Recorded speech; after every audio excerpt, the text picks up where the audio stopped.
How's it going, people? Welcome back to the channel. Welcome back to the Loose Cannons podcast. Hope you're good. Hope you're well. Big up the community as always. This show is sponsored tonight by Huel. I say tonight, this is out in the morning. It's Wednesday night, people, but it's out in the morning. Big up Huel. They're sponsoring the show. For £10 off, use the code TLC10.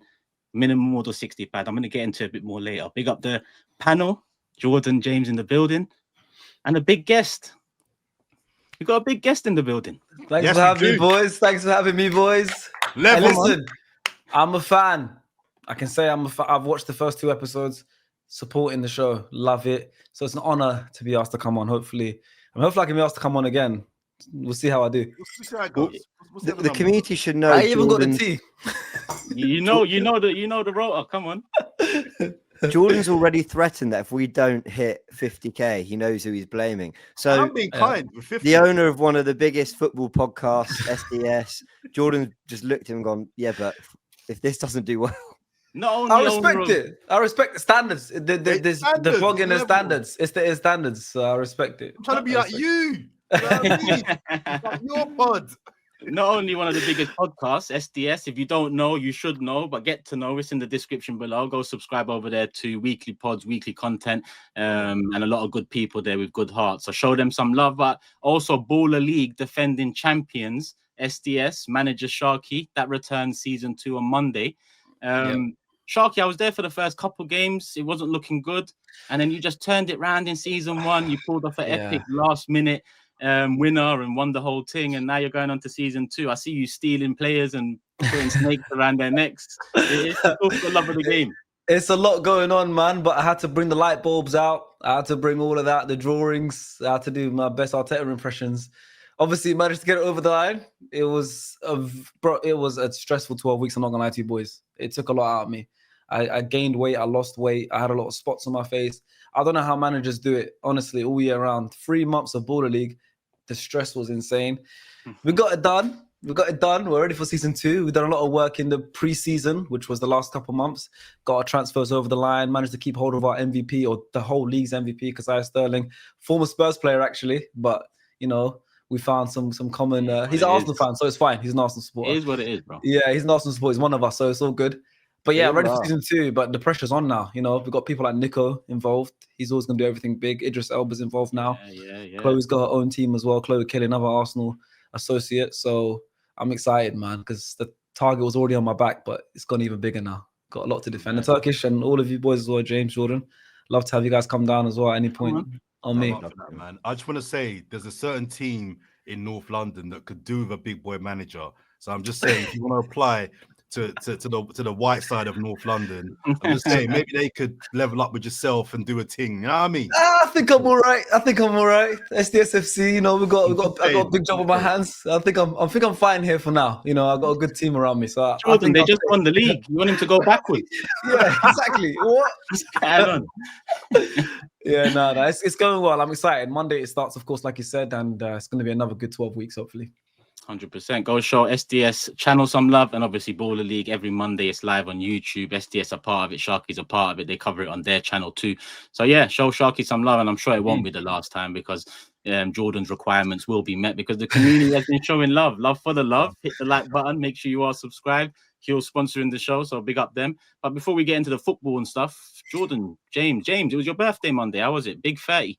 Oh, thank you, man. Congrats, mate. I had a great birthday weekend. Not only did Arsenal win, Spurs lost at home, Liverpool lost at home. I was doing everything on the Sunday not to really follow the results, but when I saw they were going our way, I couldn't help but just sort of keep checking my phone. Yeah, I got to send love to my amazing girlfriend who surprised me with a spa trip. Have you guys ever done a spa trip, like a night away? Yeah. No, not yet. I had my first ever facial yesterday. That was good. How was that? Amazing. My mum treated me. She just said, let's go. She took me, and it was unbelievable. I think I'm going to go every 4 to 6 weeks now. I'm in love with it. I refuse to believe you ain't been to a spa, Sharky. I've been to a spa, but he just said like an overnight stay. I've never done all of that stuff. Oh, okay. Yeah, I've been to a spa, but I've never done a facial. Okay, you saw the quotation mark. Get him off my screen. Spa might be an acronym. You know what I mean? I'm just saying. This was a hot stone massage, whirlpool. Nice. I don't know where your mind's going, Jordan. I came back really relaxed, and then I had to do the podcast with you, and all went out the window. But yeah, No, it was good. It was a good. And then Monday was the actual birthday, and yeah, and then Arsenal put 4 man past Atletico, which I was privileged to watch in the TalkSport studios, which was good fun. So I've had a good few days. And, yeah, nice, man. Big 30. It's a big one as well. I mean, we're getting on people on this podcast. Obviously, Sharky excluded. We're going to be old cannon soon, so obviously we need to trademark that. No. that Me name as included. well. Me included. I'm only a couple months younger than James. I'm turning 30 as well in a few months. I might Say not no look more. it, but I'm getting up there as well, boys. Say no more. You'll suit the old cannons too then. All right. I can't wait. Can't wait.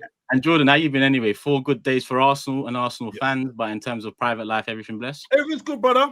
Everything's good. I did an interview with a Premier League player today. All will be revealed in the next week or so, even though I put it on my Instagram. So was it Martinelli? No, not Martinelli. Although he did request to interview him, but you know what I mean? But we will talk about Martinelli today. But no, I'm good, brother. I'm good. Arsenal are doing their job. So yeah, as long as they're doing their job, I'm doing my job. You know what I mean? Say no more. Big up. Come on, we're gonna get into the football, people. Before we get into the football, I said Huel are sponsoring the show. You can see the QR code there. It's gonna be there for the show, but here's a little word from me. Show Huel some love, people. Huel's Black Edition is a full meal in a bottle. It has everything we need to keep going. Proteins, carbs, vitamins, minerals, and more. All the nutrients we need, Huel's got us. I've been using Huel for a little while now. I'm always out and about during the day mostly, and I'm too lazy to meal prep. 1 bottle of Huel's Black Edition during the day, I'm sorted. Better than fast food, better than meal deals, and it keeps me covered until dinner. The Black Edition powder gives more bang for your buck. All the nutrition necessary in a wide variety of flavors. I'm a simple man. Chocolate, vanilla, I'm good to go. The Black Edition powder is an online exclusive. From £1.79 per meal, 17 meals per bag. No need to make it make sense. It already does. There's a link in the description and there's a QR code on the screen. Use one of them. And whilst you're at it, use our code TLC10. That's £10 off a minimum order of £60. Whether you're on the health wave, about to jump on, or just too busy to eat well, show Huel some love and support the loose cannons.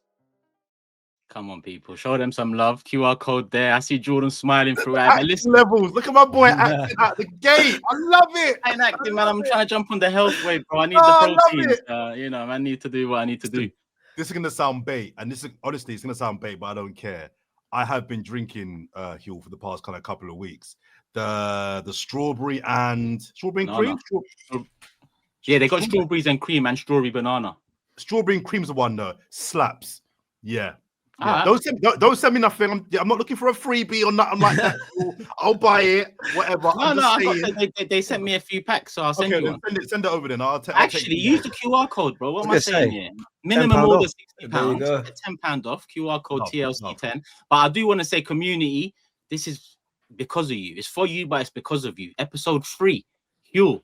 Listen, show them some love, but you've been showing some love, and that's why they're there. And if you use them, if you want to embark on the health journey, then look them up. And, you know, if you like it, then obviously you're showing us love through that QR code, through that £10 off.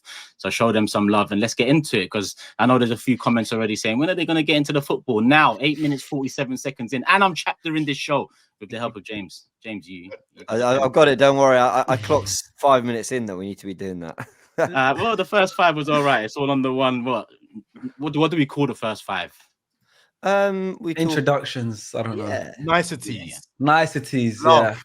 Catch up. Niceties. Catch up. All of that. All of that. But we've got to catch up with Arsenal before. Listen, we've got a Premier League game coming up. We've got to touch in on that Liverpool game, but it's the Champions League one we've got to start with. That third game, no goals conceded, 8 goals scored, smoked Atletico Madrid. Diego Simeone side, their joint worst loss in Champions League history under him, off the top of my head, and one of our best wins in the Emirates era, at least the Emirates era. I'd probably stretch it for my entire life in terms of European football. It's only game week 3, but if you take the performance, the result, and the team we're playing against in isolation, Real Madrid is up. No, Real Madrid is that's 1 or 2. But I mean, we've only got a handful of, you know, we've got Inter 5-1. We've got the Real 1-0 and the 2 legs last year. We've got Roma, I think we 3-1 them, Henry free kick. AC. Fabregas long. Yeah, we've got a few. I think this one joins them. I know it's very early in the tournament, But listen, Sharky, you're the special Yo. guest for today. I'm sure you watched the game. You watched every game. You know, course. you're a Yeah, of regular course. match scorer as well. Cool. So talk to me, man. I mean, how you feeling about us? You know, usually you are positive, but we haven't got over the line yet. But Yeah. even I'm looking at it now, and you know the way I look at it, and I'm feeling in some sort of way. I'm positive, of course, but I feel like I'm honest positive. I think I get painted with the diluted the brush too much. I'm positive, but it's also honest. I look at what's working and what's happening in the club, and they're all good things, especially right now where we're at. And I feel like we've reached a whole nother level this season. So far, everything's been going well, but we haven't been getting the final hurdle. But I feel like this season we just look at a whole different level. And now, I mean, you just mentioned the clean sheets this season in the Champions League. I think I've seen where we haven't conceded a goal in group stage / league phase at all under Arteta in the Champions League or something like that. It's becoming a normal thing now, and it's becoming scary how much we're not conceding goals across all competitions. It's actually becoming scary. You know, David Raya saving his first shot since October 1st yesterday was insane. I don't even think he needed to save that. I think that was going wide. Sorry, Sharky, to cut you. Yeah. Did it class as on target, that one? Because he saved it, it's a save. But it was going wide, so he didn't need to save it. But obviously, there's no point in trying to extend that. But even just that, where we were at a point where we were saying to teams, come and try and score against us. Now we're at a point where we're saying, come and try and take a shot on target against us. Like, that's a whole different level we're getting to. So I think we're at a very good point, a very good place this season. Yesterday's result, of course, is a big one. For the first 50 odd minutes, it looked kind of, calm, not much going on in terms of goal threat and everything. And then suddenly the goals came raining in. And I think we're at that level where defensively, I mean, everyone talks about how good we are defensively, and they're right. We have the best probably defensive squad depth in world football. We've got the best quality of defense in world football, probably definitely in the Premier League. And you can rank it wherever you want to rank it in Europe. But then even going forward, we scored 4 goals in 14, 15 minutes, whatever it was. Like we can score a lot of goals as well in so many different ways. Obviously, the set pieces stick out the most because we're so good at those. But the goal, like Martinelli scored one, I think the finish. I never saw Miles Skelly's run, but the finish was insane. And Martinelli's really good at those kind of side-footed finishes across the goal. Kind of what we talk about, the Henry kind of finish. Martinelli's really good at that, and he did that the first time. Obviously, Miles Skelly, the way he made that goal happen, and all of these kind of ways we're scoring, we're at a point now where it's very. And I always say if you score 5 goals, you can still lose 6-5. If you don't, you'll never lose. Yeah, the foundation is crazy. We've got that spot on, and now we're also scoring. We're winning. We can win 1-0 sometimes, but also win 4-0 if we need to. We can win 2 more regular. So we're at a very good place. And I'm looking around and I'm thinking, yeah, we might drop a petty couple points here and there because it's football. You might have a bad day at the office, draw a game, which is normal. All the greatest teams in history don't go 38 wins in a row in the league. But I look at it and I go, over the course of the season, with what we've got, what we've still got to come back, how much better we'll get to. I don't see us losing loads of games this season or even conceding loads of goals and even struggling to score goals, especially when we come back. So, yes, I'm positive, but it comes with what my eyes are showing me, proof. Yeah, the proof. It's not just illusion. Yeah. So I'm very happy with that right now. And I don't know. It feels weird. I mean, I haven't seen a goal go in the back of our net in a while. So it feels weird. Oh, I'm glad you said that because it does feel like it doesn't feel. If you ask me now, what's the last goal considered? I can't. I have to think a little bit. I don't know. No, what's the last goal Newcastle, I think. Well, there we go. Was it Newcastle? Yeah. The Newcastle game, Baltimore. Yeah. That's last month. Yeah, 9 goals conceded. I mean, 9 clean sheets, 3 goals conceded in 12. And even those 3 goals conceded, it's 1 apiece across 3 games. Yeah, a team hasn't even scored 2 against us. I think the last team to score 3 was Luton in December 2023. Yeah. It's like Burnley in the Championship last season. They had a crazy stat within the league where they didn't concede more than 1 goal in a single game all season in the Championship. Wow. And it was insane. Like, there were just so many clean sheets. And now it's the Championship, and now it's over 40 odd games. But we're doing that in the Premier League and Champions League. It's crazy. I do think this is the first time, actually, maybe I'm wrong, but this is the first time talk of that Chelsea 15-goal season has come about. Often the Invincibles talk comes about because a team might go 7 games unbeaten in the first 7, 14. I think Liverpool, when they won it in 2020, they went 20 before losing to Watford, I think, in February before COVID. So the Invincible talk, we've seen it come about since in terms of can they do it? the defensive side of things, I've never seen the talk of can a team do it until now. And like Invincibles, I think it's very premature to be talking 8 games in, because one bad game, 1 red card, and it might not be a warranted red card. We've seen referees do us a lot of times over the years. Let's not forget that everything's going smoothly. The refs might be meeting right now, having their own loose cannons podcast. We had a few last season. The Declan Rice, Brighton, Saliba, Bournemouth. There was a couple of weird red cards. It was a couple weird. Over the years, Martinelli 2 yellows off the throw in. Wolves game. Sharky, don't do that. Don't be like these guys. No, I'm not saying. I'm just saying. There's nothing weird about those red cards, right? The Declan Rice Brighton one, you don't think it was weird? It's a rule. Don't kick the ball. But then it wasn't a consistent rule, and he just that's a separate discussion. I agree with you on that, but the rule is kick it away, you get a red card. I agree with your point, Jordan. With Trossard's red card last season, the second yellow he got against Man City when he kicked the ball away, that was a hoof away. Declan Rice tapped it away. It was different. Okay. Intentions should always also be judged as well. Referees are actually told to judge things how they see it, but also use their opinion. So that's why it's not consistent. That's why it's not consistent. So some refs will look at something as this is bad intentions. This will look at it as I can let him off. It depends on the personality of the ref. Well, there you go then. And that referee at the Brighton game deemed it a second yellow. I disagree. We've got enough to talk about without having to reminisce. I just brought that. No, but I like Sharky, and he's turned into you lot. I'm not.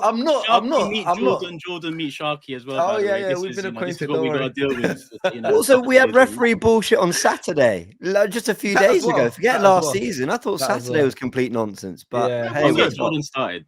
Jordan, you started. It wasn't a pen. You giggled at one point during the Atletico talk. I wanted to ask you, do you remember what you giggled at, or are you just reading your texts and No. I was looking actually at some stats from that game, and something that I thought made sense, didn't make sense. But I was listening to Sharky, and sorry, is James going next? No, go ahead. There's no structure here. We flow. We just chat for real. I think big up the boys, first of all. 4-0 against a Simeone team deserves respect. Like, that's the first thing out of the gate. This is not a joke team. Atletico Madrid are a big club, right? They're a serious European outfit. They've won 2 La Liga titles under Simeone, I believe. That's in the era of Barca and Real doing what they do and cleaning up. To take 2 titles out of I think it's 15 years. That's to be. So this is a serious team. Couple Champions League finals as well they've been to. There you go. There you go. One nation one. Do you know what I mean? Yeah. So this is a serious outfit. All right, it's not the prime Atletico team of maybe 4 or 5 years ago, but they've still got Alvarez up top. That's a problem. They've still got Oblak in goal. That's a problem. An aging Koke, but Koke's a boy. So this is a really, really good team. So big up Arsenal first of all for putting foot pun neck. That's what they did. 1 goal. Take it. Take it. Quick one. So I want to pick up the boys first of all for that, because to do that at home and to be so defensively, again, as Sharky said, to be so defensively secure, they had a couple of chances. Hit the crossbar. There's one other chance. Raya messed about. Right, yeah. But generally, to go 90 minutes and only really have a couple of possible threats on your goal, that's a serious day's work that's been done. So I want to start off by bigging up the club. That's we're what? 2 more wins and we're through. Couple more wins, and we can focus on the Premier League solely. Couple of things though. I thought Miles Lewis-Skelly's performance was overrated. He wasn't actually good. He was rusty, and understandably so. The assist was rude. The assist was brilliant, but in the first half in particular, he lost the ball a few times. Positionally, he got caught a few times. He wasn't good. And understandably though, right? I just said, understandably, he was rusty. He's not played for a while. He was rusty. But all the talk I'm hearing today is that he was amazing. And I'm like, no, the assist was amazing. His performance overall actually wasn't that good. But I'm not hammering for it. I'm just... Don't you think, you say understandably, but don't you think you have to take more into account that it's not like he's come back against West Ham at the Emirates on a Saturday 3 p.m. kickoff. He's come back into the side against the Atletico Madrid side. You know, like you have to, and I expected some rustiness from him. I was actually surprised he started.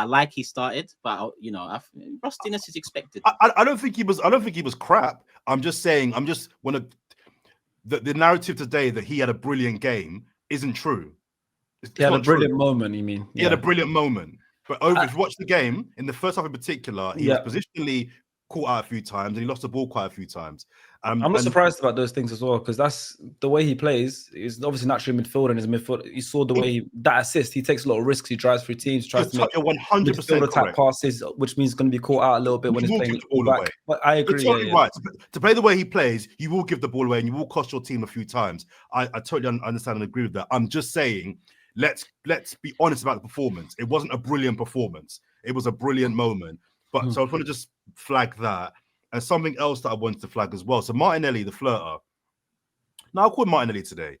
Yeah, man, leave down the other pod now. Yeah. All right. Well, as long as he keeps his levels high, I will respect the man. Yesterday, Mr. Champions League. That's what I call him, by the way. You call him 3 what? goals in 3. Mr. Champions League. And I'm loving it. He has his best games in the Champions League. This is what I wanted to see. Him. When people chat about good performances last year, the year before, I'm like, so what do you call this then? This is good. This is good. Second half, he was brilliant. He was my man of the match. I thought he was excellent that second half. First half, I thought he was okay. So I want to give him his flowers. But I also want to flag something that no one's mentioned, because the second half was so great. In the first half, Saka was insane. Yep. Saka was actually insane in the first half. I think he beat his man like 3-4 times. The thing I love about Saka is, and I think, James, you used the word to describe him a couple of years ago, he's so efficient. More times that he takes on his man, he beats his man. It's very rare I see Saka try and beat a man and not beat his man. I can think of a couple of games against Ake for City where he got clamped, and there was another left back. I can't remember who, but that has a little bit of joy against him. I think Cucurella. Yeah, he has a good sometimes has some good games. Yeah, but when Saka wants to take you on, just surrender. He beat his man on the weekend. What's his name? The left back, Sessegnon. Oh yeah. 5-6 times. Yeah, that one was crazy. That was maybe more. Yeah. And last night we're talking that first half alone, 4 or 5 times. He's just beating his man. I just think we just, and I think similar to kind of Gabriel and Saliba. Gabriel less so because he scores goals, but when Saliba has a really good performance, we don't gas it because it's the norm. And I think with Saka, we're just so used to him just beating his man. He's so good at beating his man one-on-one. And it's one thing I think he does that Martinelli doesn't do. He can beat his man one-on-one, standing them up. I was having a chat with some guys in the WhatsApp group last night about Martinelli's ability to beat a man one-on-one. And they were like, yeah, but what, that goal. When he's through on goal, you can't catch him. When you put him through and he's got momentum, Martinelli, you can't catch him. But other than the first couple of years at Arsenal, I've not seen Martinelli stand a man up and beat him. Saka can. Hazard could. Nani could. These guys can stand you up and they can beat you rather than just needing a bit. So I just want to give Saka some praise. I've not heard anybody praise Saka for that first half in particular. Second half, he faded. I think Martinelli's performance and goal mean that I think overall he gets the man of the match. But I just let's not let these performances from Saka go under the radar just because it's normal. I'm going to give him some flowers as well. And I'll get to my final point a bit later on because it's a more overall point. But generally, really good performance from the boys. Eza, to pronounce it, another quietish game. I don't know what you boys thought of Eza. I love the boy. You know I think about him. And I think he'll come good. But we need to be honest, and he wasn't massively impactful in this game. But I have no doubt that when he gets a bit warmed up, he'll come good. No, but we saw sprinkles of magic from him though. Like that through ball to Saka in between fullback and centre back in the first half was great. And then he showed great feet on the edge of the area, and he rolled it to Lewis Skelly, who then dragged his shot wide. And I agree, like compared to others on the pitch, he was one of the quieter players, but still showed some magic in. Was probably the most difficult area of the pitch to play against Atletico because that is where they congest it. Their midfield four is so compact. That's true. And then they got 2 strikers in front, which is why I thought it was so clever of Mikel Arteta to go with Lewis Skelly and Martinelli, because what he basically said was, Martinelli, you're going to be one-on-one with the fullback all the time, so is Saka. Lewis Skelly, you come inside, and between you, Rice, and Mendieze, you're all going to have a moment where you can either drive into space or they won't be able to pick you up, and that's where the second goal came. Lewis Skelly had gone all the way into basically the 6th position, and Rice has drifted out. And when he's got the ball, you can see 3 Atletico players are drawn to him because they're like, where's he come from? This is the left back. And then he carries, and it causes confusion. And Martin, I think, had joy because he wasn't being doubled up on, something we're not seeing with Saka anymore either, because there's too many threats in this Arsenal team now. I think over the years, you could double up on Saka because you'd hope he'd play it inside. because they were happy for Marino to have it in the 10, or when Odegaard was in bad form, or Havertz have to turn 2-3 players. Now, I rate those players, but the way we're set up now, there's more threats across the 11. So I've got to give credit to Arteta. Also, not just for the 11 and the tactics and the setup and the intensity we played with, but then to go, yeah, Gabriel, come off, job done. Like, I love that as well. And it's now you look back on it, it's probably quite an obvious sub.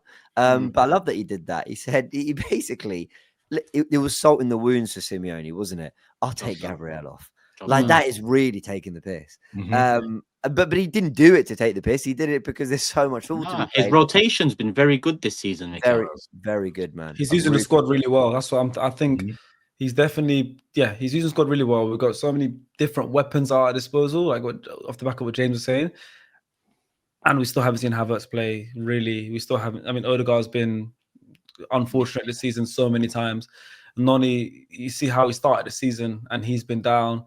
Hincapié, we still haven't even seen really play. And he's such, he's like, you forget he's at some point going to come in. And it reminds me of, there was one time I was on a train to Manchester from Euston, and by pure randomness, I was sitting on the other side of the train, on the same train as Fernandinho. And it was me, Lias, and Cams, and we just said, let's go chat to him, because I'd met him before at the World Cup. So I thought an easy way for me to go up to him is show him the picture I took with him at the World Cup. Kind of gives me some credibility for him to think I'm not a weirdo. So I went, hey mate, like we met. I said, oh, we met at the World Cup, bro. His picture, me and you. And he goes, oh yeah. Then I was like, oh, where you going? And told me whatever. And then we started talking about football, and he was telling us about Man City, and obviously he was a captain of this, famously captain of Man City team, who's won leagues and everything. And he was explaining how City's squad depth in those years was so important because they've got so many players, like we're talking about. For example, someone like Hincapié, we haven't even seen play yet, who will come important when it gets to like February or March, because we've got so many different options. Or Havertz, even if let's say Jesus comes back and gives us 3 months of magic, he was talking about how when it gets to March onwards, every single game is the most important game in the world, because if you're still in the FA Cup, it's a knockout game every single game. If you're still in the Champions League, you're in the knockout stages at that point. In the Prem, if you're fighting for the title, every single game is the most important game of the season. And you're playing twice a week, 3 times a week sometimes. So the kind of level of squad depth that we've got now, and compared to what Man City had and how Fernandinho's explaining it, reminded me of that, because at one point in the season, there's first choice left back, and it's like now Calafiori, Miles, Lewis Kelly. Let's say Calafiori is the first choice left back for the whole first half of the season, and then suddenly Miles is the first choice left back for the second half of the season, and then Hincapié is playing more, and Mosquera is playing some cup games because we've got this, and then we've got this guy. And I look at that, and I remember that conversation. I look at how Arteta's using the squad so far this season with the changes. You remember the Bilbao game with Trossard and Martinelli coming on and assisting each other. You look at the Newcastle game with Odegaard and Marino's impact in that game. You look at little things like now subbing off plays that didn't used to get subbed off, because now we've got those options. It reminds me of that, and it reminds me of those kind of Man City days where they were dominating. And I look at it and I go, we still got players to come back to add to this squad. We still got Hincapié, who we haven't even seen. We still got Ben White playing minutes now, and Timber's obviously getting rotated off. As the season progresses, using that squad to that level is going to be so massively helpful for us. So it's good. It's good. And excites me, because it reminds me of how Pep was using the squad in those days, Man City. It also reminds me of, listen, when we were we're all old enough to remember when we were good, and there's players in those teams, Jordan, me and you more so, like 97, 98, 01, 02, that might not get the flowers that certain players get when we're talking about greatest players, but I love them same way. Will Tord, for example. You know how much I love Will Tord? Same. And Carnu. Respect Christopher Ray. Christopher Ray in 97, 98, 2-1-0 wins, and he got the goal. Do you know how important those moments are? That's why I always say keep Trossard. With Martinelli, I've got to do a semi U-turn, because I said it's probably time to move on this last summer. But what the competition's done, Sharky's right. It's brought out a different side of him. He's coming off the bench to make a difference in multiple games. And you see that finish yesterday. Hopefully he can kick on from that one, because that finish was va-va-voom. I know Sharky was, hesitant to say Henry in that moment, but he was shook a little bit. He's good, because I didn't know what reaction I would get. But it's true. Like but he's good at those. He does those a lot, and he does them really well. He's good at those finishes.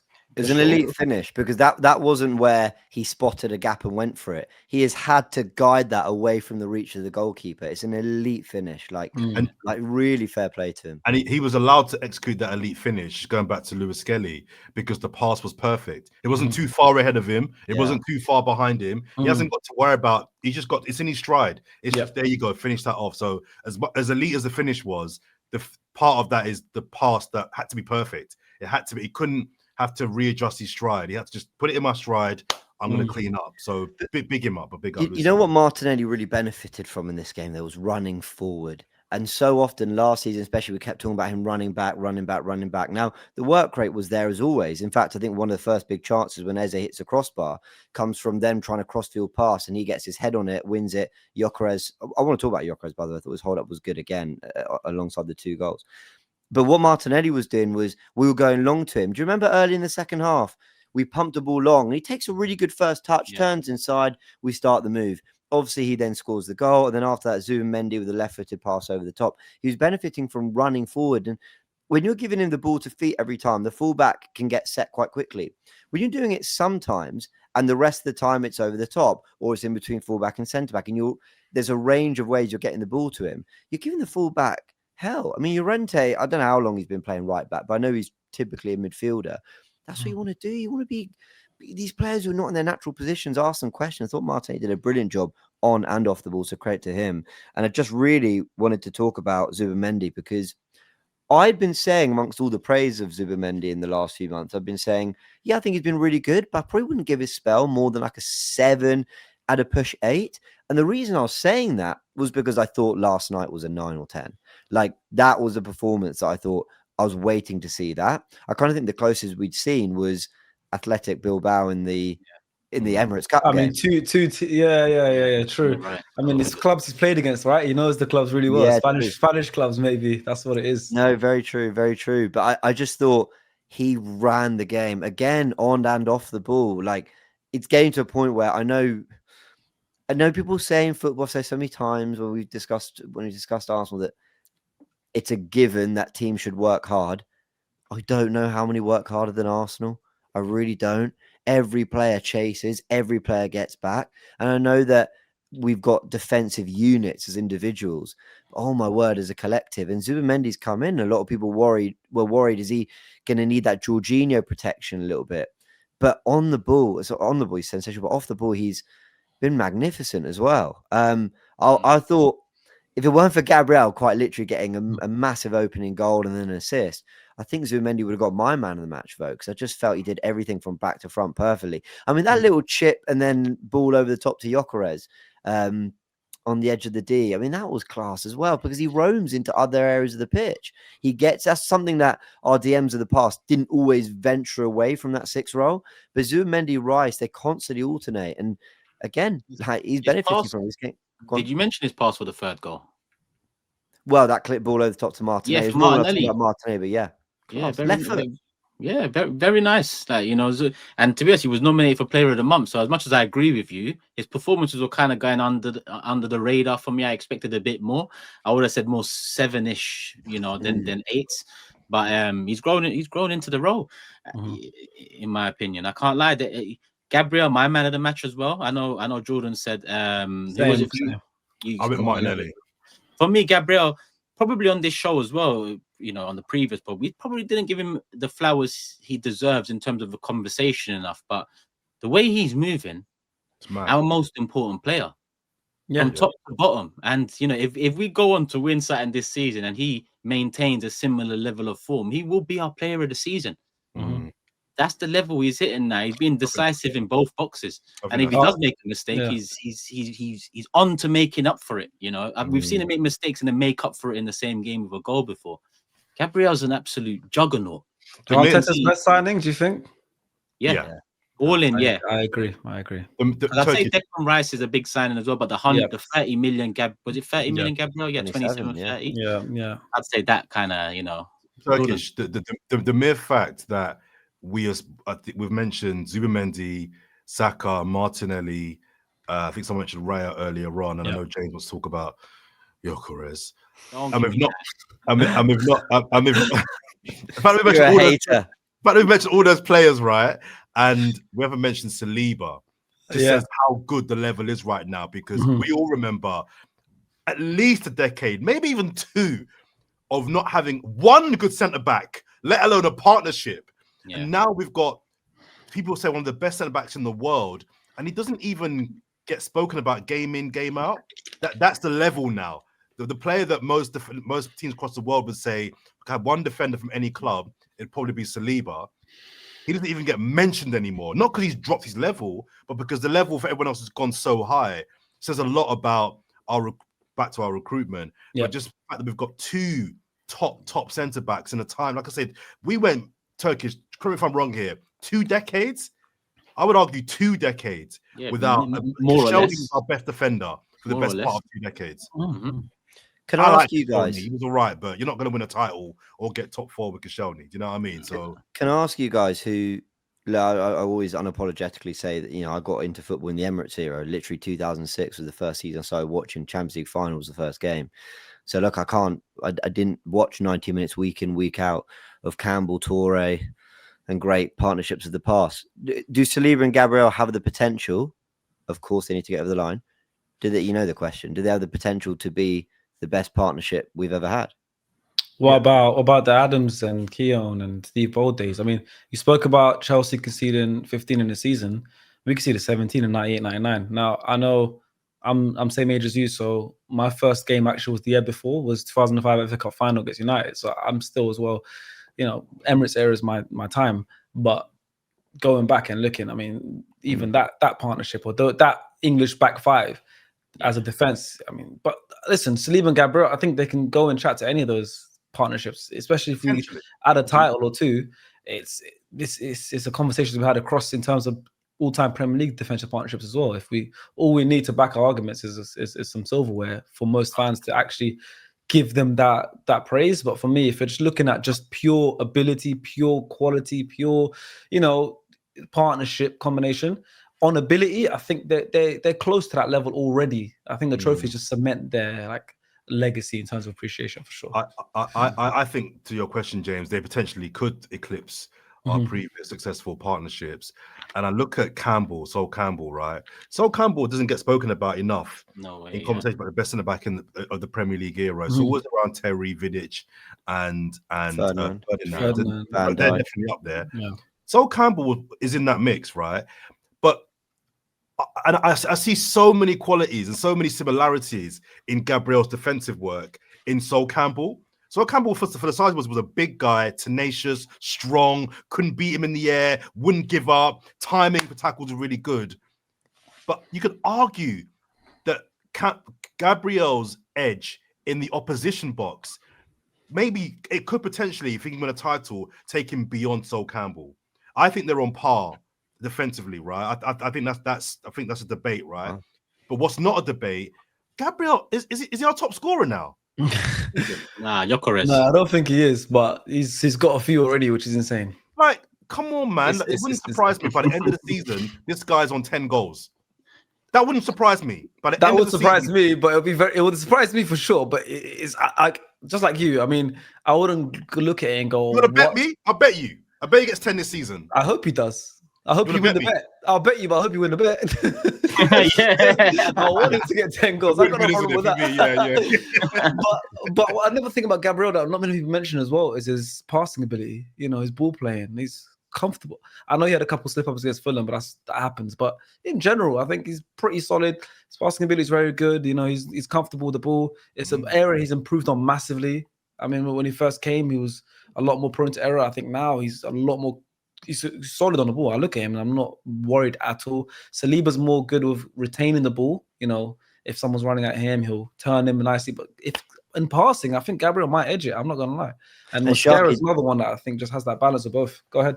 That's why I ask about the potential of the partnership, because in this era, again, having not, you know, I didn't watch 90 minutes week in, week out in, you know, the late 90s, early 2000s, but look at the job Saliba and Gabriel have to do. High line, man mark, deep in the box, be a threat on set pieces, be good on the ball, distributing short and long, all of it. How many times has Gabriel played that clip ball over the top? Actually, to Trossard more than anyone, but he does play that. Like, I don't know. And actually, I'd love your thoughts on this, Turkish. Like, it feels like the roles and responsibilities are higher than ever before on centre back. So maybe it's not even fair to compare the eras to a degree. But I just kind of wonder, because I know you rate those players massively. And I was watching your fan cam, which I love the title, by the way, your match reaction on your channel. Yeah. It's just good to see you buzzing about it. But you were sort of starting to open that conversation. Yeah, I think domestically they have a tough task, beating an Adams, beating a Campbell. You know, equaling potentially. We got to remember Campbell's got a double in his first season. The way he moved from Tottenham, the Invincibles. Adams has got a title 88, 89, 91, 98, 02, three different decades. So there's a lot for them to do domestically, but I think Europe is where there's a chance, because I've never seen, and I mentioned this last pod, I think I've never seen Arsenal favourites or even nearly favourites for Champions League. Even the 03-04 team and the 05-06 when we went to the final, the 01, we was never really close to being favourites. There was always that handful of teams like Real Galacticos that was seen more, or even them time Deportivo, Valencia. These teams were better. Right, so the competition was a lot harder. I think because football's slightly fallen off, I think there's an opportunity here. Champions League, if we get one of those under our belts, then then the argument is strengthened. I think domestically they can equal. They've got the talent, the ability, the quality. They've already broken the record, Arsenal, historically, not just the eras I've lived through in terms of 3 goals conceded in 12 games. The record was broken after 10 games. It's now 12 games. In the history of Arsenal, all we need is trophies, right? Premier Leagues, FA Cups, a double would be nice, but Champions League is where I think if we do win it, whoever is part of that team, it's a big piece in their favor when we debate eras and debate the different personnel that have won stuff for Arsenal. So yeah, the potential's there, bro, because I actually feel like we can win a Champions League with this squad. I do feel like that. I'm not saying I'm running away with this year. February is when you know what's what. Are you through straight? Do you need a playoff? Who's out? Who's looking good? PSG didn't look half the team they was. In, the first. It all starts in now. You're spot. It all starts in January. I mean, PSG last season, first 5 games of the league phase, not lost 4, but only won 1 in their first 5, and that 1 win was an own goal by the Girona keeper Gazzaniga. Yeah. So, and one of the games that they didn't win was us. And then going into January, all they needed was January till May, and then they were the best club in world football. So we're great now, but then the real job starts, especially for the Champions League in January, because we should be fine in the top 8. But then Champions League is a bit murky. It depends on runs and who you draw and a couple good results. And next thing you know, we could, be lucky. Unfortunate, but the best team doesn't have to win the Champions League. So you never know with Champions League. Yeah, sometimes I'll back us. Yeah, sometimes it does. I mean, there's 2 more people I want to talk about. I know we're 42 minutes in, so hopefully we've hit 1,000 likes. If we haven't, then hit the like button. If we have, love for the love, let's hit 2,000. We've hit already. We're going for the next one. Sharky's here, man. Of course we've hit it, man. What's going on? The amount of pressure that you're putting on me. 60,000 minimum. Did you say 60? Did you just add another 10,000? You told me 50. I'm slightly up it by 10,000 there, you know what I mean? But Sharky was too confident with the 50. He said, yeah, like 50. But Jordan, don't cover your face like that, please. Can you take that down? Because this is the way to do it. Jordan. The Gabriel one. Jordan. Come on, join us. Jordan. Not yet. Listen. Come on, Jordan. Someone's going to take a screenshot of that. I know. Before you not gas him up, let me just go first, right? No, but I'm not going to gas him up, and I'm not going to let you go first because you're trying it. You should have mentioned him when you first spoke. I feel disrespected then. Not because he scored amazing goals, but because there's still hope in him, bro. All of the stigma, the conversation around him. He's now on 5 and 11. All of a sudden, it's looking slightly better. It's not just 2 goals against Leeds. It's Atletico Madrid. Yeah. Listen, that first one, I celebrated that first scuff goal more than the Martinelli one, which is because I needed him to get that ball in the back of the net, and then the hip one. I was onto that one too. I don't care how it went in. Now he has to kick on from it, but he deserves. Overall, he had the similar game to what he's been having, where, in my opinion, he's been harshly criticized because of a lack of goals. This one, he has the same performance, but he gets the goals, and there's no conversation about him. So I just want to mention that that's a nice little touch to the result. And in my notes, you've used the word that I used as well to describe it. He deserved those goals. right? He deserved 2 goals. He worked really hard. He always does. He was in the box, the right place. The finishes were very typical. It just kind of summed him up. They were awful finishes, but he got his goals. Get over the line, happy days. So, well done to him. And I really hope that this does enable him to kick on. I really do hope that. But I just can't help. I said on the last pod, I'm just adamant that if we win this title this season, it won't be because of him.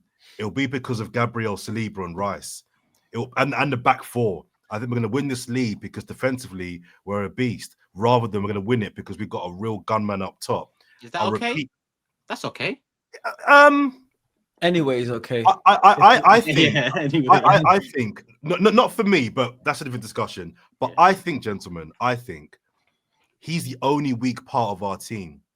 I really do. I think not having a real, a clinical, confident, knows how to do it at the top level, top league type striker, I think is the only part of our 11 where I think we're weakest. I don't think he's a bad striker. I think he's a good striker. I just don't think he's the man that I'm confident when it really matters. Is he going to be the difference maker? He will score goals. I have no doubt he'll score 15 goals minimum because he's a good striker. But I just look at the 11 and I don't see a weakness. Left wing, we're not completely great. But even Martinelli stepping up now and Trossard when he comes in, between those two, they're kind of handling the left wing. I'm still not convinced that we've got the striker that when it gets tough and when we go through a rough patch, 2 or 3 games, and you need your striker in a game whereby we're not playing that well and he's got to just do something, he makes a difference. I'm just not convinced he's that guy. So I want to be consistent and I'll be honest. But I'll also praise the guy for what he did yesterday. Do you think? Like I say, he earned those 2 goals, so I'm glad for him. I'm just not convinced he's the guy. Do you think he's played a part in why, not praising Saka more, but there's certain attackers this season that have been getting more space. Martinelli's been a different sort of player, and that's because his runs are different. I'm not saying Havertz didn't do that in terms of bring people in. Yeah, but he did that in a way where it'd make it a bit more congested centrally, whereas Gyokeres stretches it a bit more, which 100%. Allows more. So that's one of my comments today is someone that made that point. It's undeniable that Gyokeres is occupying centre backs, which means that they have to think, can I double up with my mate to try and take on to Mark Saka? They can't do that anymore. So I'm not saying he's not being effective. I'm not saying that he's not doing anything. I just don't see the striker that, like I said, right now we're on fire. You know me, guys. I'm looking at March when it really matters, April when it really matters, those games where it's tight and the pressure's on and you're looking to who? You always look to your front man. Do something. Can you just do something and nick us a point where we're not playing well or nick us a winner? I'm not confident that he's that guy. But that doesn't mean that I can't praise him for the games where he is good. Because yesterday he was good. And I think, like you say, he deserved these 2 goals. I'm just still not all in on the celeb. He's not my guy yet. He's my guy, but he's not my guy. But again, it goes back to the summer. We talked about it so many times. I don't know who or why people thought it was like add a striker, problems are solved. We said we needed more power on the wings. We needed a different option up front. We needed someone in the 10. And look, we've added that in Madueke, Eze and Gyokeres. And that for me is where you're seeing Arsenal benefit in that, teams I think are now thinking Gyokeres making runs in behind. So that keeps defenders running backwards or at least getting them physically in the walls where they don't want to be. But if they're running backwards, they're leaving more space for Eze. And Eze is more of a threat in front of goal with that space than Ødegaard is because he drives into it more than Ødegaard does. But at the same time, you've got someone like Ødegaard when he is playing, he's floating around the midfield a little bit more because you've got Zubimendi and Rice and they're moving to different areas. And so Gyokeres is peeling off into different channels because Ødegaard could play that pass from either side. You've got Saka who's when he's on the touchline, he's driving on the inside, beating 2-3 players, not just to roll it back to R6 or to Declan Rice or someone, but actually to play it forward and punch it forward into a Gyokeres, whether he's pinning defender and turning him or running into the channel as well. And I just see the whole dynamic of the team benefiting from a guy who's quite chaotic. He's just quite like, I'm just going to do it. Like, it's going to sound really harsh. I don't mean to, but it's like he doesn't really think when he plays. He just does it. Whereas Havertz, for me, looks the opposite. He looks like the wheels are turning with everything first take the touch, then set myself, then everything's just played at a slightly different tempo, and it's played with a little bit more looking in front, whereas Gyokeres seems in a rush to do everything. And I feel like the rest of the team are benefiting from it. He isn't that pretty to watch, but he's quite exciting to watch, if that makes sense. Can the two be true? I don't know. When I watch him, I find his endeavor quite infectious. I'm like, oh, there he goes. Like, that's Victor getting involved. And I quite like it because I think the team are genuinely benefiting from it. Now, if we start to play quite stale football, we're not finding him, he's not scoring goals, then I'll start to go, well, what's the point here? There's too many levels that are missing here. But I actually think everyone's genuinely benefiting from it. And I said that in the last pod, and I'm glad he got his 2 goals because I think he'd have been slandered post Atletico if he hadn't. But I actually thought he was having a good game. From hold up to channel running to work rate. His work rate's unbelievable. Yeah. And we've praised our strikers for doing that, Jesus and Havertz. So he's not falling short on that side either. And we're not falling short on goals either. We're scoring a lot of goals as a team. I mean, I don't know exactly the numbers, but we've won 5-0 already, 4-0, 3-0 this season, quite a few 2-0s. We're winning games and we're scoring a lot of goals. And of course, with the amount of goals we're conceding, our goal difference in every competition is super high. Now, yes, Gyokeres might not be the one that's scoring all of the goals, but at the end of the day, ideally, like Jordan was saying, you want your striker to be the one that scores the goals because sometimes there will be those big moments. But every goal weighs the same. If we win a game 3-0 and Gyokeres scores 3, or we win another game 3-0 and Timber scores 1, Calafiori scores 1, and Gabriel scores 1, we still won 3-0. Our goal difference goes up +3 and we get 3 points. I'm looking and I'm going, we're scoring a lot of goals. Gyokeres has a part to play in that. I agree with what everyone's saying. I'm more of a Havertz guy. I love the way Havertz plays. He's more of a technical footballer. He came up as I've been following his career when he's a wonder kid. I'm a massive FM player. I'm a Havertz guy. I'm saying I'm a massive football manager player. I've been following his career since Leverkusen as a wonder kid on Foot Manager a few years ago. I love the guy, so I've got an affection to him. But even with Gyokeres, I agree he's not the prettiest footballer, but you can use the word effective on him because what he's doing is effective. And we are scoring a lot of goals as a team. Ideally, we want him to be scoring more goals. We want him to be coming up with the big moments. We're relying on other players. But the way we're playing, maybe he's doing what he's been asked from properly. And at the end of the day, I look at it and I go, to win a title, to win trophies, when Havertz comes back into this team, and then in the new year, Jesus hopefully comes back into this team, we've got a strike force of Gyokeres, Havertz, and Jesus. So I look at that and I go, wow. Jesus being our third choice striker. Wow. I was going to say, are we still counting Jesus? I am. I think he's got something for us. He gives us a couple months, and that is enough to get us over the line. I honestly believe I'm still on that Jesus dreamland. He's going to deliver us a trophy. I know it, a big one as well. He's not shy of titles, but I mean, he's had a very unfortunate Arsenal career. I actually like him and his character. I think he helped change us initially in the first 6 months. So he's had 2 ACLs on both knees since. Yep. So I think ideally, if I could write a script, he comes back, takes part in 5 to 10 games and gets a league title, but he's not shy of league titles either. So, that I don't know how much that means to him, but I thought he'd go in January, to be honest with you. James. Yeah.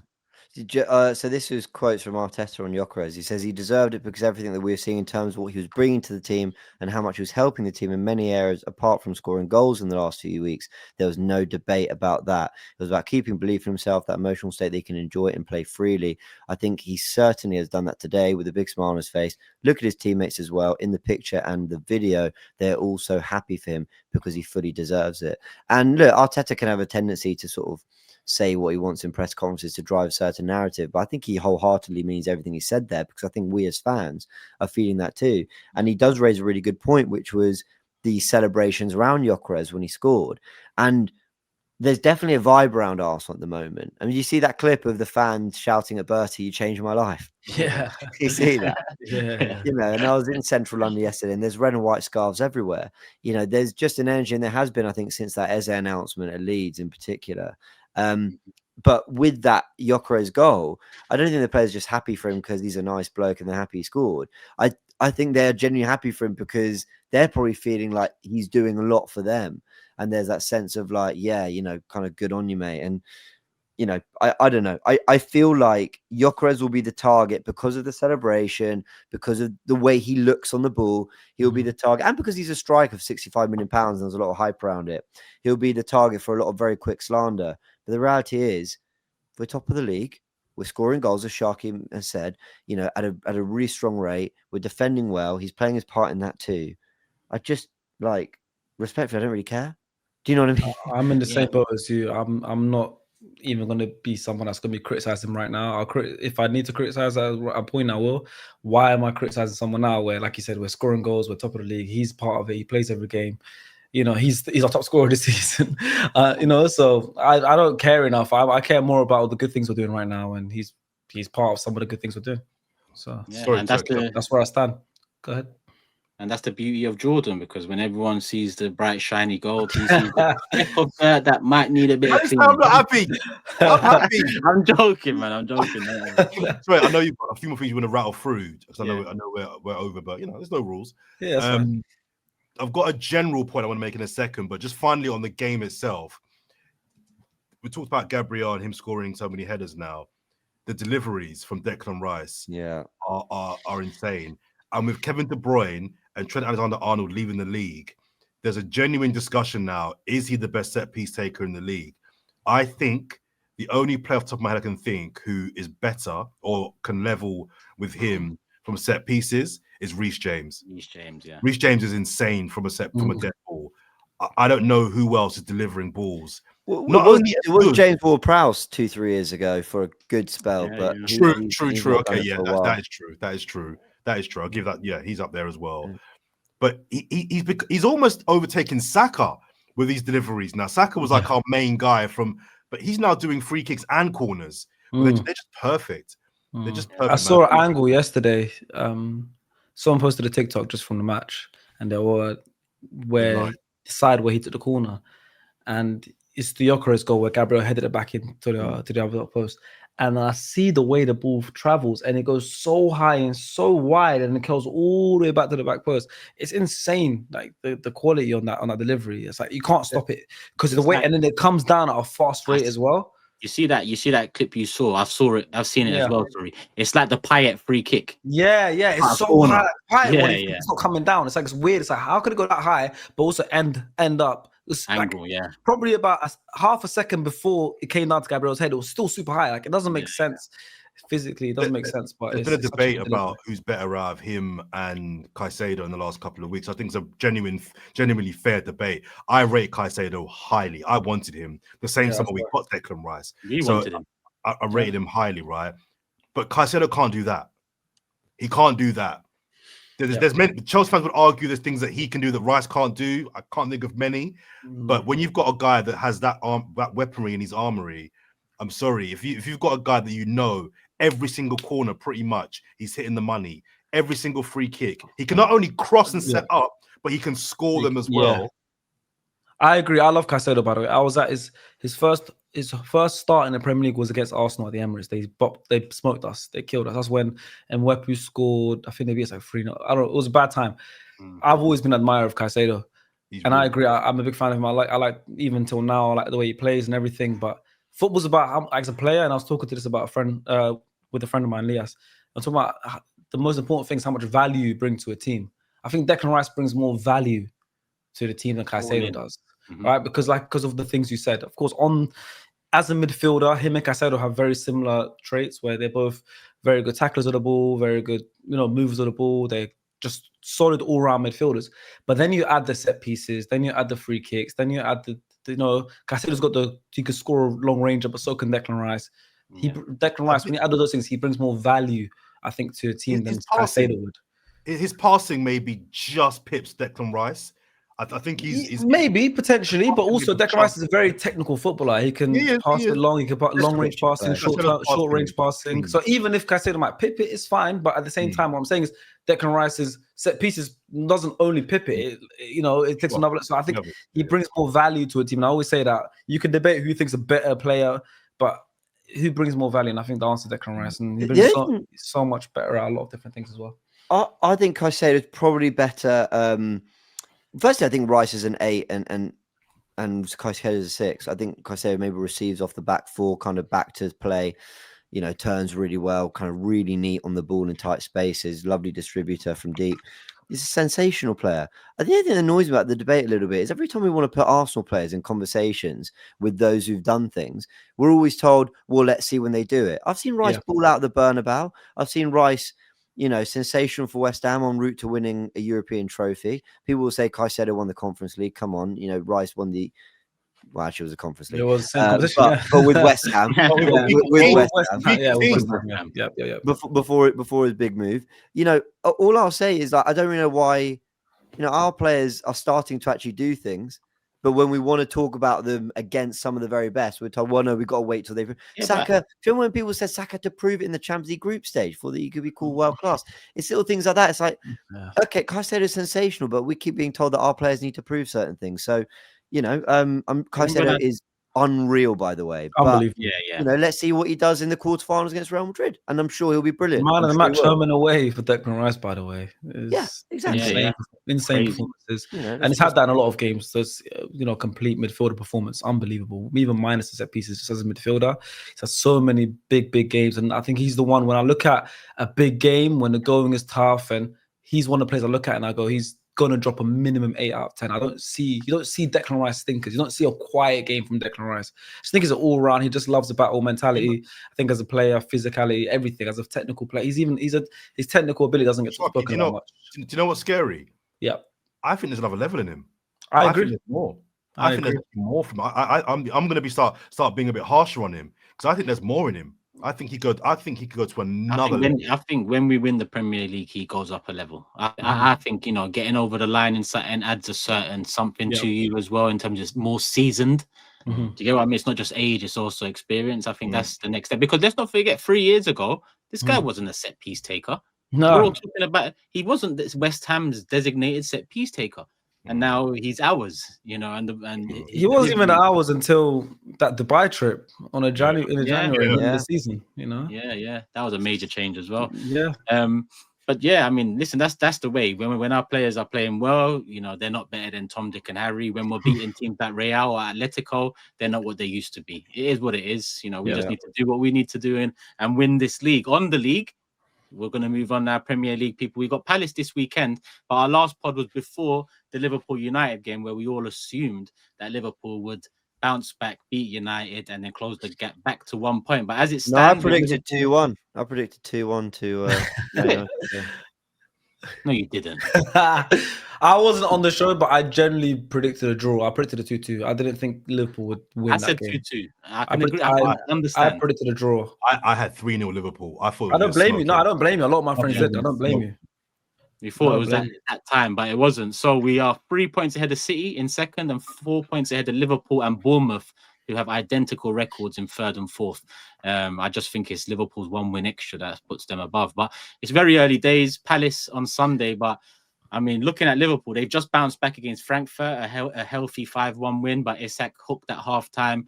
On top of that, PCFC. You're right. 2 corners. I'll still be happy about that. Can I just go quickly further this one, guys? Sorry, before you guys jump in. Go ahead. I think, and I'm saying this, I said this before they won 5-1 at the point of recording tonight. Liverpool are going to be back. Liverpool will be okay. They're in the mud right now, and they've got to work out their team, and there's a lot of players that are out of form. Liverpool will be back. This season, Jordan, because I agree with... Sorry to cut you. I agree they'll be back because they have too much quality, but I don't know if it's going to be this season because the imbalance in certain positions, I just don't feel like you can fix without a transfer window. That defensively, they haven't even had that one injury that we all said.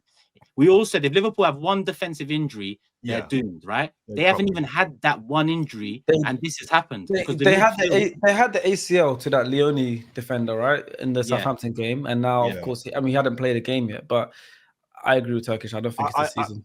I agree in as far as I think they're one more centre back from being in trouble. But I'd rather have the problem of trying to work out my best 11 with too many pieces than trying to get 11 together with not enough pieces, which I think is what we've had in previous years. I think what they've got to do is be brutal. They might have to decide, boy, that guy we just spent 120 mil on, or that guy we spent 115 mil on, they might have to be on the bench. right? But at least they've got the players to put an 11 forward rather than we need him, we need that, we need to buy him, we've got to buy him. I'd rather have too much than not enough. They've got too much. I don't know if they've got too much, you know. No, I don't think so. I don't know. I don't know if like, they got too much. I think they're. Yeah, I think Jeremy Frimpong does his role doesn't make sense at Liverpool. I mean, so look, they've lost Trent, big player, very important player for Liverpool in the last almost a decade. In the attack, Nunes, Luis Diaz, and Jota, big, massive misses, all of them. You know, the whole style. So when they had Diaz, Nunes, and Salah playing in the front three, and you know, the levels of pressing they were doing, especially Nunes and Diaz pressing, and then when they're counter-attacking you, it's scary. This new Liverpool attack with Gakpo, Ekitike, Isak, Salah, it's not the same Liverpool attack. Salah's obviously looking a bit more exposed because these players aren't doing the running for him that Diaz and Nunes were doing. So when people look at Nunes and Diaz and they might not been as effective or the end product wasn't as good, why do you think Salah's getting so many goals? Look at all of Nunes' assists towards someone like Salah.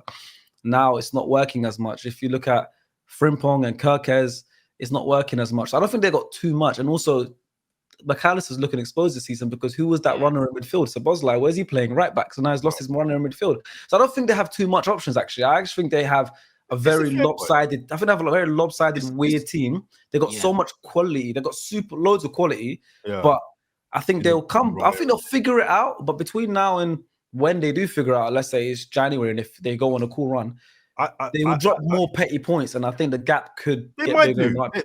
They might do. I'm just not writing them off just yet. I'm not writing them off, but I also kind of am because I think they're coming third this season. I don't think they will. But my overall point is that I just think we need to be careful about writing them off. I think they'll get better. Whether it's good enough to win the league or not, that's a fair discussion. But I think they'll come through this rut. And I just think there's a wider thing here about people just getting carried away. Because although, bringing it back to Arsenal, although yesterday was a phenomenal performance, we're on red hot form right now. I'm seeing videos, and if you guys have done this, then more for you. I'm seeing videos, man are doing season reviews. I'm seeing people doing videos.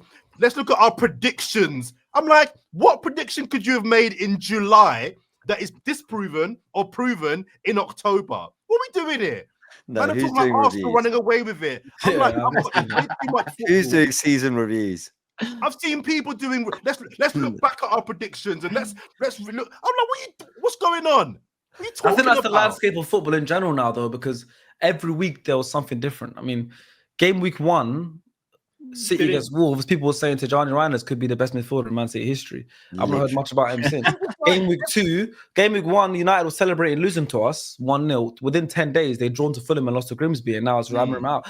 I think the landscape of football now is so reactionary, so extreme. I'm not on it. When you're doing a season, I'm not on it either. I've not seen that. I've seen. I won't name the channels, but there's 3 channels that I've looked at. I've seen thumbnails. You know what? Jordan, international break. I mean, I see someone tweet Messi can't get past someone one-on-one, or he's in a good one-on-one. Oh yeah, I mean, international breaks do pull out some, real gems. What are you talking about? No, but guys, my point is, everyone should calm down. I've seen this way too many times. It's October, right? In a month's time, a month ago, we were in danger of going 8 points behind Liverpool. They lose to Palace. We beat Newcastle, and look where we are right now. Now they're in a crisis. I'm not saying don't enjoy these wins. That's what football's about. But I'm just seeing people just going, it's October. In January, we'll look back and be like, remember when we smashed Atletico? Boy, I remember that. That will feel like a long time ago. And that's just January. So everyone just calm down. Like, enjoy the run. But all this, let's make these big takes and hot takes and... Anyway, see, I love what we do. I think we're so blessed and lucky to do what we do. But there's one thing I hate about this space we're in, the hyperbole. Like, Arne Slot came in and won the title in his first season. And I see, like, when will Liverpool fans panic? I'm like, oh, my word. Like, nothing's enough, is it? And then I see Man City. Like, I think I even heard, like, Gary Neville. Look, I'm a fan of Gary Neville's punditry. But he said something like, the only teams I could see this season winning it are Arsenal and Liverpool. And I'm like, But the best player in the league is Erling Haaland at Man City. I 4 agree. of the last 5 titles have been won by City. Yep. They've still got Pep Guardiola, and like, and I can kind of see why he said that, because they didn't look quite at it. They were so poor last season, and look, that was his prediction. That's fine, but then they were written off so quickly because they were lost. But that's I agree with you completely. And now they're seen as like, oh, it's going to be Arteta versus And Pep listen, again. It feels like longer ago because we had an international break, but I'm going to talk in the time scale of game weeks, because international break makes it feel longer ago. 3 game weeks ago, or 3 Premier League game weeks ago, they were talking about how Liverpool are getting these big last minute winners, 5 games in a row, late winners. The graphics are all there, and Sign Liverpool, of champions. yeah, sign of champions, all of that stuff. Get out of here, man. 3 game weeks later, it's Arsenal's league to lose. Liverpool are in a crisis. Sky Sports are making videos of what team is going to catch Arsenal, and they got a Liverpool fan on, and they got a City fan on, and they're going through who's got a better chance to catch Arsenal, because Arsenal are going to run away with it. That's 3 game weeks. That's 38 game weeks. In 5 game weeks, we're in November, and something else might happen, and that's just the landscape of content and discussions and discourse. Right. It's extreme to extreme to extreme to extreme. It's insane. It's Sharky, insane. I just couldn't believe I saw a thumbnail. Let's look back after season reviews, 7 games. That's too far. That's too far. But even for me, though, Camera down, put the microphone down. And we all make content. Yeah, we all make content. We all have to. It's our jobs to talk about and sensationalize certain things. And as the season goes on, if we all say we're not going to talk until the season finishes, then we've got nothing to talk about all season. And I'm against that. 7 games. But no, I don't agree with that. But I'm just saying we all have to, gas it up a little bit. But at the end of the day, I think right now where we're at is extreme to extreme too quick. From sign of champions to crisis in 2-3 game weeks is mind-blowing to me. I want to pardon myself here, because this is unusual for me, right? Because this season I have loosened up a little bit, right? So I'm going to use an analogy here that I hope you'll understand. At the top of the roller coaster, keep it clean. This is more to you, Jordan. At the top of the roller coaster, don't tell me not to enjoy the moment, because I know there's a dip coming. And at the bottom of the roller coaster, don't tell me not to be upset that we're not back at the top. Who wrote that? Who wrote that? I like it. Oh, I like in a previous life, I was Shakespeare, bro. So, I love it. We're out here. No, but look, in what we've just been saying, there's something for me to learn from that, because I know post City, I was saying, I don't know if Arteta's got the bravery to go for it. He played Mourinho when he could have gone for Eze, and I was being really critical. But that's the beauty of football, because since then we've watched the Newcastle win, Olympiacos, West Ham, Fulham, and Atletico Madrid, and those, you got 3-4 massive results in there. So look, football can change your opinion very quickly, and you see new things from a manager. But I do think when it comes to sort of writing off the greats who've actually done it, it's different. And Van Dijk and Salah are being written off. Man City were written off a few weeks ago, and it's relentless. But I'm actually doing a really interesting video on this on the Gooniverse tomorrow. It's just an Arsenal season review. If you guys want to sub to the channel, check it out. I'm looking forward to just looking back on the great success we've had so far. So I look forward to seeing that. Thanks, man. Jordan's featuring actually. It's going to be good. Notification bell on, people. The individual channel links are in the description. Whilst we're here, Coolest Disabled, Jordan's channel. We've got Gooniverse and Gooniverse News, James's channel, and obviously STS. And big up Sharky in the building. Let's keep it moving.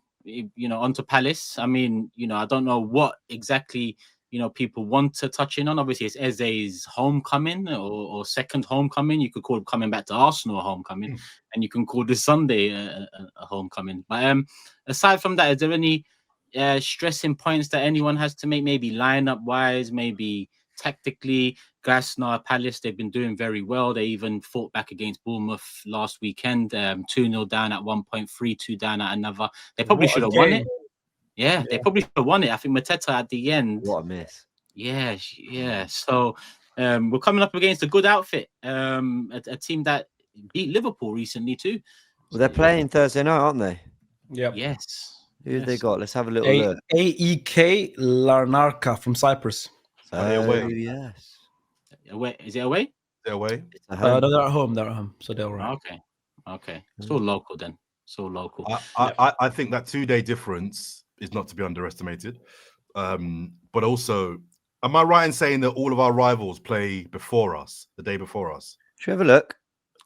Because while you're checking, if Depends on they who all, you classify as You're rivals. right, because I'm actually going to go to Brentford, Liverpool. A friend works for Brentford. Liverpool, And that's 8 p.m. on Saturday. My hate Yeah. watchers have been doing well. Chelsea, United. I'm hoping Brentford in person we can get a good one. I So might show up Chelsea, as well. Sunderland You know? at 3. Come through, bro. I'm there, bro. Lounge. Come through, bro. We eat Say well. no We more. see. We Say see. no more. so Chelsea are after us, right? Chelsea, Not before. Sunderland, 3 o'clock on Saturday. I ain't looking at Brentford, Chelsea. Liverpool, 8 o'clock. And then we're at 2. City are at the same time. Again, away at Villa. Wow, they're away at Villa while we're home to Palace. Yeah. At the Okay. same time. So my point was going to be though that in regards to Liverpool, because I still think they're the biggest challenger to us stopping us in the league personally. The fact they played before us, I think on this occasion works in our favor. So we get to just, if it matters to the players, this time get to see what they do, and then we need to win the game regardless, right? Just focus on your game. I get that, win the game. I'm very big on that. But I just think the pressure is going to be massively on them because they know if we slip up, these guys are playing a good Palace team, but they're at home. Yep. They're expected to win that game. We can't lose this game. Who have Liverpool got? Brentford away. Brentford.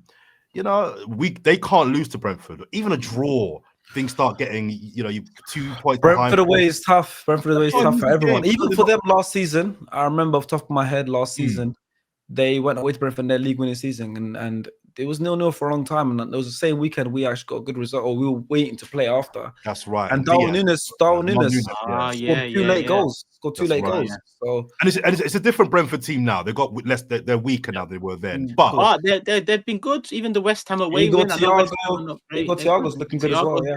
I mean, it's West Ham. Everyone's touching them. But I'll take your point. But my overall point is that I just think that the pressure's on them to not give us an incentive to pull away even further. So on this occasion, I'm actually glad we're playing after them, sort of thing. But in terms of changes, just briefly, I wouldn't mind if Lewis Skelly starts this game again. But equally, if he brought back in Calafiori, I see the merit in that. I don't see any need to change anything. I think Calafiori comes back in. I think he does. I think he does. Yeah. I'm happy with that. Otherwise, I don't see any other changes needed, really. Oh, it was good to see Ben White get 10 minutes last night as well. But no, I wouldn't see no changes for me. I wouldn't underestimate Crystal Palace, though. I know we're going to be overwhelming favourites. We're going to go into it at home. But also sometimes these blind spots in the past, like I said, we've been dealing with it a lot better this season. Just like Craven Cottage, Fulham away, we haven't got a win there in the last 2 seasons. And we obviously made it look easy. Even though it was 1-0, they didn't have even a chance against us.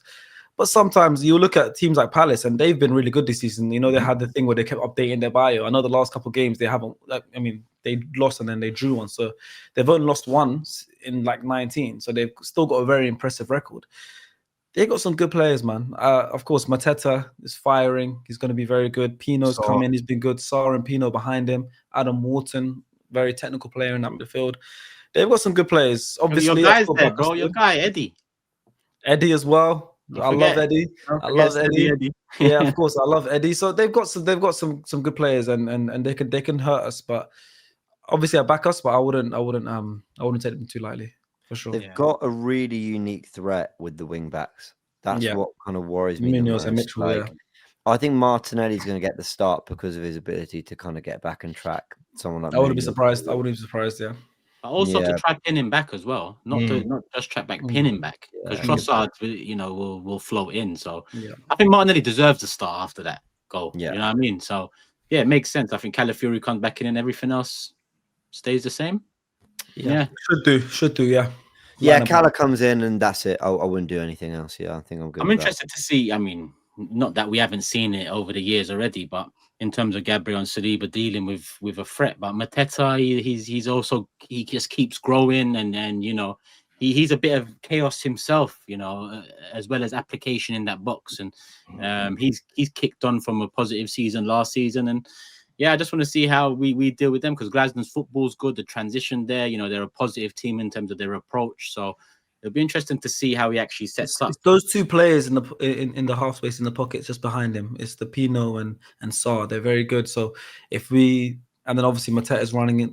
They're playing Mateta in behind, and if he kind of can score from any angle, he's very comfortable now. He's very confident as well. When you're a confident striker, anything feels easy suddenly. So it's those 2 we need to watch out for. If players like Adam Morton and Kamada get them in, then they're going to be very tricky to deal with because there's two of them. Usually just like a 110 that's in we have to deal with, but there's two. So, and they sometimes they go wide and they turn into wingers, and the wing backs might tuck in. But those two, I think, are definitely going to be the players we need to look out for sure.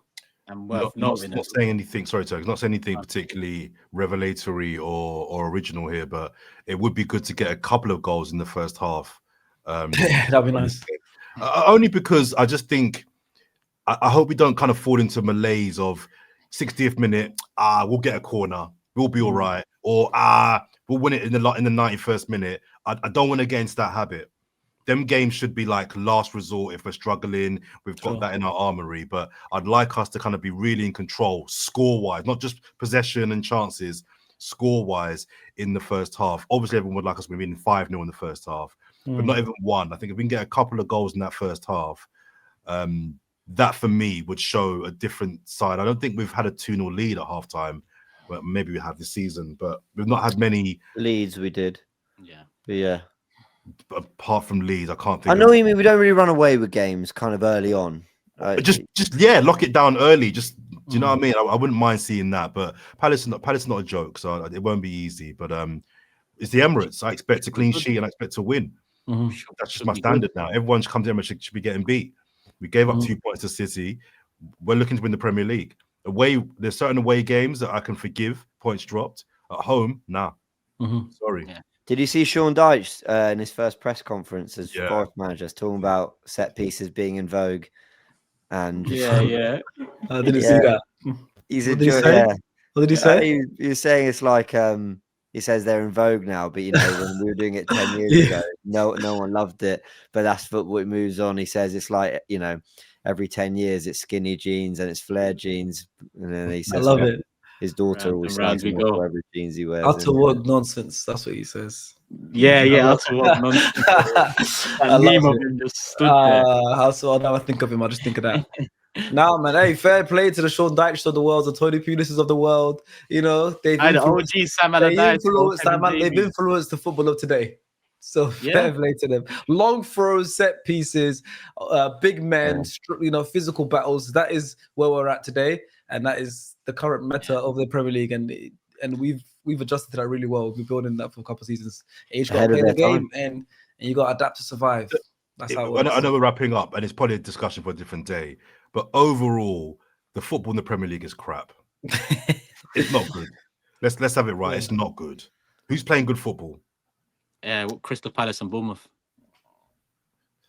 I think they're playing better football than everybody else. I don't know if they're playing. Those two teams, but them two aside, who's playing good football? I think we're playing some good football. I think Liverpool are still playing some good football. They're just leaky at the back. I get your point. Like the Premier League as a product, but I thought this last year as well. Last year I found a real slog to watch. It wasn't just the Arsenal results. I was just like, everything was just so. I think Sunday's big and interesting for what you just said as well, because Palace Bournemouth, if styles make fights, we got what we expected from those two styles. This one on Sunday, Arteta against Glasner, it's going to be an interesting one. So let's move on to predictions. Listen, we all predicted a win against Atletico. No one predicted a 4-0. If you did predict a 4-0, we would have laughed you out of the podcast. But there we go, a 4-0 win. We ain't got a table. I predicted a 3-0, by the way. If you don't want to believe me, you don't have to believe me. But I'll get my friends to comment to solidify that. I actually predicted 3-0. Maybe I'm overly positive Arsenal fan. Maybe I just got lucky. Get the SDS community in the comments. Let's I confirm will. Let's start with you for the prediction Sunday, Sharky. Palace at the Emirates. I'm gonna go for a 2-0. 2-0 sounds good. A goal and one in each half, clean sheet. They'll threaten us a little bit. Maybe Davra will have to make a couple saves. They've got some good players, but 2-0. I think 2-0 is a pretty comfortable result against Palace. Cool, Jordan. 2-1. I think we'll concede this one. 2-1. James. Yeah, I'm going to agree with that. Although I said 2-1 for Atletico. You never know. Arsenal, for the many years of watching them, I don't know if after this kind of result they're going to kick on and then win the next 5, or if there's that kind of false sense of security and then you find yourself in a more awkward game than you expected. But weirdly, I think they'll be similar in terms of opposition to Atletico. but they'll just offer more on the counter. So I'll go 2-1. I think we'll concede just because I can't believe the run we're on. So I'm gonna say 3-1. Still a win, still a few goals, and Gyokeres to get Jordan doing the celebration on Sunday show. Yeah, that's the commitment. It can happen. It can happen. I'm not against it. I want the boy to win. I'm just not convinced. There we go. I heard Martinelli loves Gyokeres because he's finally got the heat taken off him. He's in the change room. Martinelli's relieved. That's why he's playing better this season. Thank you, Gyokeres. There we go. There's another plus for Victor. I'm off his neck. We're going to round it off with comments of the day. I've got one. Jordan mentioned he's got one. Sharky's the guest. He doesn't need one. James, do you have one? Oh, I've been useless at this. But I think it's the third episode of the pod. We're about to fall off a cliff with this sort of attitude, bro. We need to. I know. I want to see this because when I next come on, I want to be able to do one of these myself. Yeah, so. We just we go to the last show. I like that. We pick out a comment or two, or in Jordan's case, 17 sometimes. He's got a little black book that sometimes he goes through pages of comments. But, next time, and he shouts out people he can't remember as well. He shouts out people who are praising a different show, and then he goes, the guy, I can't remember what his name is. Turns out his name is Jordan. But before he says, sorry, Jordan, before he says, he'll be like, oh, big up the guy I met round the shops the other day. He told me his name, but I don't remember it. Just No, you gotta start writing them down, Jordan. You have to start writing them down. Sharky, and then the guy left a comment saying, "Bro, my name's Jordan." No, the guy he met. You can't remember his name, and he's got the same name as you. It was bad. It was bad. Oh, my favorite Jordan story ever was when when someone left cash in the cash machine, and you thought you did him a favor. I think it was like 20 quid. And you basically took the money and gave it to the guy in the store. Oh, yeah. Saying, and actually, if you just left it in, it would have gone back into his bank account. All you did was give it to someone else. That guy was up that day, 20 quid. I can't win. I try and do a good thing. There needs to be a whole segment on Jordan moments, Jordan stories. I try and do a good thing, and I get buried. Comments of the day. Let me go first. Go on, I want to hear these. Mine's short but sweet. John said he didn't know Turkish was capable of laughing. Now you know. There you go, bro. I love that. Get used to it. Hopefully, Mikel. Fingers crossed. Big up Mikel, by the way. I think that's one person we should have spoken about. When I said there's two more people to speak about, we went to Gyokeres. It was meant to be Mikel next. But listen, we're 90 minutes into the show, nearly a full match, bro. We'll talk about Mikel at a later date. He does deserve his flowers, his credit. Get over the line, son. But yeah, I can laugh, John. Yeah, we mentioned it earlier as well. We said he's been using his squad really well as well. So we gave him a bit of praise for that. For sure. Big him up. Just a couple. Well, 4 actually. First one tripped me up thinking Toby finally seen the light. I like that one. Big all the people that are showing. Oh yeah, I thought that was Tobes as well. Yeah, he's got a twin, bro. So I didn't know, and one's an Arsenal fan, one's a Spurs fan. That is insane. How did Tobes draw the short straw? What happened? Tossin got bare love in the comments. Bro, one comment said that Tossin's the better looking identical twin. That's comment. I saw that as well. That's my comment of the day. I'll take that one. That's a good one. One more here, a couple more here. Big fan of Forever, and needless to say, this new remix pod, you lads were badly missed. Big up the return. So all the people that have come over, big up you. And lastly, got a comment here that just is offering to make us a tune. I'm in music production and would love to make you lads an intro tune. So I ain't got the guy's name, obviously, but I'm gonna challenge that guy. Jordan. His point name is Jordan. You see how he said he's going to challenge him, bro. He wants to do us a favor, and you want to challenge him. Send us your 5 best intros, and if they're all shit, we won't use them. Thanks, Jordan. Basically, what James said. Yeah, a man of the community. He is a man of the community. How can I hit us up? How can he contact us? Comment under his post and say, message me on Instagram, you, me, whatever, and then we'll take it from there. Whatever your name is, I'm going to hit you up, and if you want to send us a tune, we'll listen to it. If it's good, we'll add it to the pod. If it's crap, we won't. Simple. We'll work around it. Oh, go on. Oh, and I've just Sharky B. scrolled Sorry, guys. Sharky B. I bumped into him on the corner here. He loves the pod. He's come over. Big up Sharky B. Old time. You just make Loves that you, up. Turkish. He loves you. What, the video? Yeah. Big up Yeah, Sharky yeah. B. Yeah, I just thought you met because you met Jordan before. Now we've got Sharky. You met Yeah. Sharky. What's going on? Big up, What's my bro. going I on? see the video. I see the love. Big up Love Sharky it. B. Go on, James. No, I was If I just won? scrolling.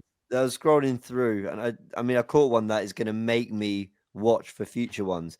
But he goes by the name of English Idiot. Okay, he just wrote. You can tell Jordan is used to the other intro. The confusion on his face when Turkish starts talking, realizing they're recording. Big up, all great to have this content. Because it's So I'm going to keep shorter. an eye for that. Apparently, you're just not. Shorter. Big up Hugh. £10 off a £60 order. Show Hugh some love. There's a QR code on the screen. There's a link in the description. There's a link in the comment section too. And obviously, if you've liked the pod, hit the like button. Even if you haven't liked the pod, hit the like button. Big up everyone that's gone over to audio platforms. By the way, we're available on Spotify, Apple Podcasts, Amazon Music, YouTube Music, all of those audio platforms. Why? Because you wanted it. We saw in the first episode comment section. So go follow us there. Leave a 5-star review. If you want it to be 4.8, then all right, so be it. And keep it moving there. Keep it above 4.5, people. Keep it above 4.5. And last not least, show Sharky some love. STS is the channel in the description. Monday Ballers League returns, I believe, from 6 a.m. live on YouTube, if I'm not mistaken. That's early, 6 a.m. 6 p.m. Sorry. I think it's live. I think they go live at 5 p.m. First match is at 5:30, but they go live at 5 p.m. We're game 4 of the night, so we're about 8:30. 8:30, we'll be playing 8:30. Yeah, cool. That's the time to tune in for sure. And tune in on STS's channel, people, because they'll be doing commentary again with Liaz and Faisal. We live stream. We do a live streaming booth every single match week. Liaz and Faisal, unbelievable. You know, you can watch the game with them on our channel on SDS. It's gonna be it's a sold out couple box arena, so it's gonna be cool. So if you're watching from home around the world, just come on over to the SDS channel and then enjoy our season of Ball League defending the title, and of course the rest of the content we do as well. The podcast talking about every team in football, but you know, biased towards Arsenal because the host is an Arsenal fan. Yeah. Well done, you man. That's the work you lot are doing, man. Big Thank up you. Man. Well done. Thank you, Jordan. Thank you. Appreciate it. And thanks for your time, man. Because a lot of people won't know watching this. It's 20 to 1 in the morning, like at the time of recording. Like, thanks for giving us. No, all good. This is normal SDS recording time. Turkish has been on as well. I think we filmed late when you were on. I'm up for another 3 hours, bro. If you need me in 2 hours, let me know, bro. There we go. I got bed to go to. Can we wrap it up? I got to go to bed. All good. We know what you're on. Sharky, listen, I echo what they said. Love for your time. Love for coming on. Won't be the last time. And if you need us to return the favor on your end, just let us know, my bro. For sure. 70K. Come on. He's moved up by 10. Moved up by 10. Let's try and get that. I'll do everything I can as well to help. Don't worry. But you guys are getting that anyways. Calm. Like it's been the people have been enjoying it. Like the numbers are insane. So hopefully, long may continue. Yeah. Appreciate that. James Jordan, love as always. We'll see each other again Sunday. Next pod is out Monday morning, people. So make sure you're subscribed with the notification bell on for that. Love for the love. We'll see you soon. Big up Pure. Show them some love too. Peace. We're out.